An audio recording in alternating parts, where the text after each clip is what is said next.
I gave a story of our digital transformation from 2006 till now, from when we were doing paper-based medical records and all the way till now with an electronic health record and doing information exchange across the United States and standing up a genomics institute that partners with other pediatric hospitals across the U.S. So really taking us from the world of paper to a world where we're working all over the U.S. thanks to having moved to a digital world.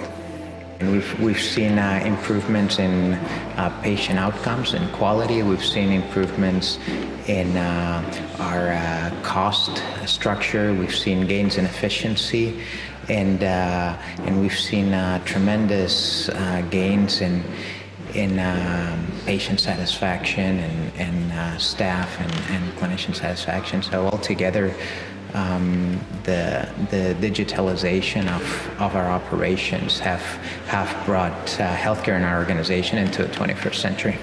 Yeah, I think probably the thing that called my attention the most is how strict the privacy rules are in Germany. They're strict in the U.S. as well, and rightly so. We not only need to care for our patients, we need to make sure that we protect their entire identity and privacy, but in the process, we have really tried to facilitate the exchange of information across healthcare providers, right? Because that is something that allows us to provide better care. And when I see how strict those rules are here, that make it very hard for even providers of services, and in particular of healthcare, to exchange patient information with one another to better coordinate the care, that to me sounds a little bit like too difficult, right? Without a need to be so. And so that I would say is something that eventually you're going to need to figure out a way to facilitate that interoperability or information exchange, call it what you will. And maybe that it is that the vehicle is the patient, him or herself, but it needs to be something that's agile. And right now, every time I talk to my German colleagues, it sounds like it's not agile at all. And so that's I would say that probably the biggest difference. The other thing has to do with the level of investment.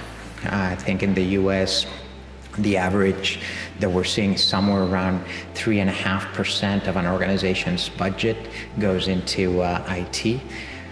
In the top organizations, you're looking more at 5%. Here, you're still hovering between 1% and 2%, and that is really tough, right? At some point, the infrastructure requires a certain amount of investment to be able to keep up and to be able to advance. And so, as a society, I think you're going to need to make that decision that if we're going to take healthcare to the next level, we're going to need to make that investment. And it is an investment. Eventually, it will pay off, but that commitment up front is going to need to be there.